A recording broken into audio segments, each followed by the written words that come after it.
कुछ सवाल जो हैं वो इन दिनों लगातार विवादों में बने हुए हैं, उस पर भी मैं आपसे बातचीत करना चाहूंगी।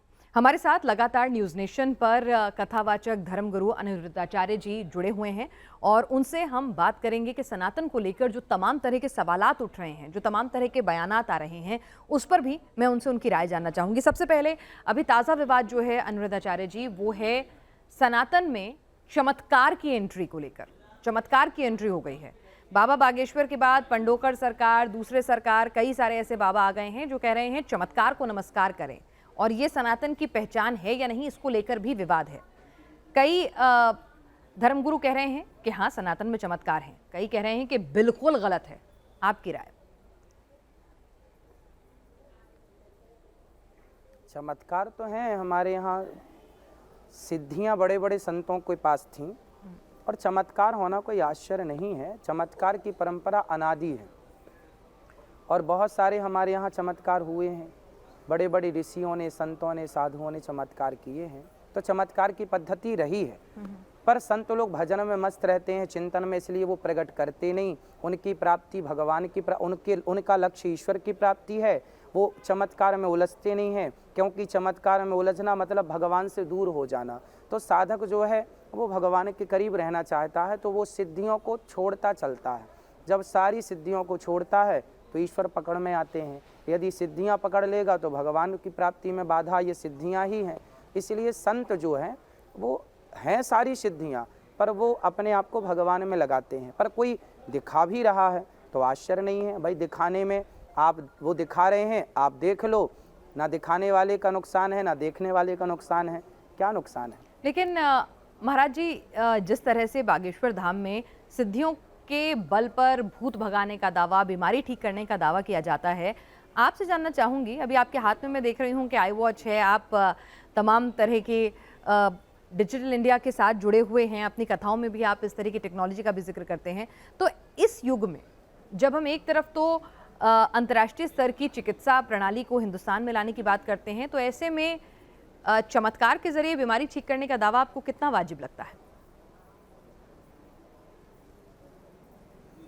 भाई बीमारी देखो, बीमारी तो हमारे यहाँ लिखा है, को ना काहू को सुख दुख कर दाता, निज कृत कर्म भोग सब भ्राता। जो कर्म दंड हैं वो तो भोगने ही पड़ेंगे, उससे कोई ठीक नहीं कर सकता। जो हमारे जीवन में दुख है वो हमें भोगना ही पड़ेगा, कोई नहीं। माता सती जलकर भस्म हो गई, भगवान शंकर ना रोक पाए। तो जो होनी है वो होके रहे, वो होके ही रहेगी, उसे कोई ठीक नहीं कर सकता। हाँ, यदि भगवान की कृपा से कोई संत यदि कृपा का हाथ रख दें और कोई ठीक हो जाए तो कोई लाखों में एक आध बात हो सकती है। बाकी कर्म दंड तो भोगने पड़ते हैं। शास्त्र यही कहते हैं कि को ना काहू को सुख दुख कर दाता, निज कृत कर्म भोग सब भ्राता। हर व्यक्ति अपने कर्म दंड भोगता है और भोगना पड़ेगा, तो वो कर्म दंड भोगने ही पड़ते हैं। चाहे बीमारी के रूप में आ जाए, चाहे किसी रूप में आ जाए, भोगने पड़ते हैं। कई लोग ये भी कह रहे हैं कि इस तरह से जब चमत्कार होते हैं, बागेश्वर धाम का मैं उदाहरण ले रही हूँ, और भी हैं, पंडोकर सरकार भी हैं, और भी कई इस तरह के धाम हाल फिलहाल में जब हमने करा है, और ऐसा नहीं हिंदू धर्म में ही है, और धर्मों में भी है, तो यहाँ मैं स्पष्ट करना चाहूंगी। लेकिन क्योंकि बात सनातन की हो रही है तो इसीलिए मैं आपसे इस पर टिप्पणी चाह रही हूँ कि क्या इससे अंधविश्वास नहीं फैलता? क्योंकि शंकराचार्य जी ने भी इस पर आपत्ति जताई। उन्होंने कहा कि अगर वाकई में इतनी सिद्धियां हैं तो जोशीमठ डूब रहा था, जाके उसको बचा लेते।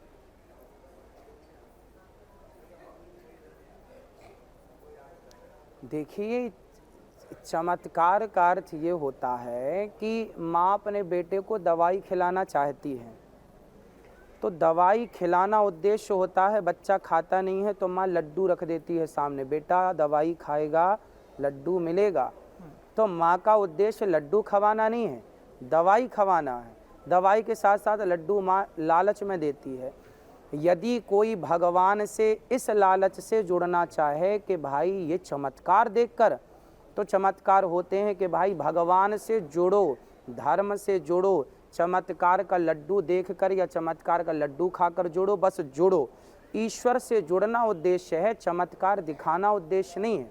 यदि चमत्कार दिखाकर भी लोगों को भगवान से जोड़ दिया जाए तो इसमें कोई आश्चर्य तो नहीं है ना, आपत्ति नहीं है, नुकसान नहीं है किसी का। यदि कोई नुकसान होए तो समझ में भी आए कि हाँ इससे नुकसान हो रहा है।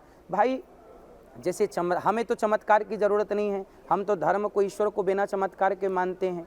अब किसी को चमत्कार की ज़रूरत है कि भाई चमत्कार दिखाओगे तो भगवान को मानेंगे, कि लड्डू दोगे तब दवाई खाएंगे, तो भाई माँ लड्डू भी दे देती है, चलो भाई तो आपको जैसे लगता है तुम्हें क्या लगे क्या वैसा कर लो, क्या पर खाओ आज की दवाई, डेट में तो ईश्वर को मानो ठीक कैसे है, भी। क्या आज की डेट में बहुत सारे बाबा, बहुत सारे संत जानबूझकर इस तरह से चमत्कार का सहारा ले रहे हैं भीड़ बटोरने के लिए? क्योंकि देखिए पूरे सम्मान के साथ इसमें भी कोई दो राय नहीं है कि हर कोई चाहता है कि मेरे भक्त ज्यादा हों, मेरे अनुयायी ज्यादा हों, मेरी कथा में ज्यादा भीड़ जुटे। हाँ ठीक है, एक किसी व्यक्ति का स्वार्थ हो सकता है, पर वो पर्सनल मैटर हो गया कि आप क्या सोचते हैं, है ना भाई। हम तो अपनी भगवान की कथा सुना रहे हैं, जिसको सुनना है वो सुनेंगे, जिनको टीवी पे सुनना है वो टीवी पे सुनेंगे, मोबाइल पे सुनना है मोबाइल पर, जिसकी जैसी सुविधा होती है सुनता है। पर ये भावना हो सकती है किसी की हो, पर यदि है तो अब उनसे ही सवाल किया जाए जिसकी ये भावना है। बाकी भगवान के भक्त को ना भीड़ से मतलब है ना संसार से, केवल भगवान से मतलब रखता है और भगवान की कथा सुनाता है और बड़े आनंद से वो आनंद से जीवन जीता है। भगवान के भक्त को किसी की ज़रूरत नहीं पड़ती सिवाय भगवान के। ये साधन ठीक है, ये साध्य साधन अपनी जगह सही है, पर ईश्वर के भक्त को ईश्वर की ही ज़रूरत है और किसी साधन की ज़रूरत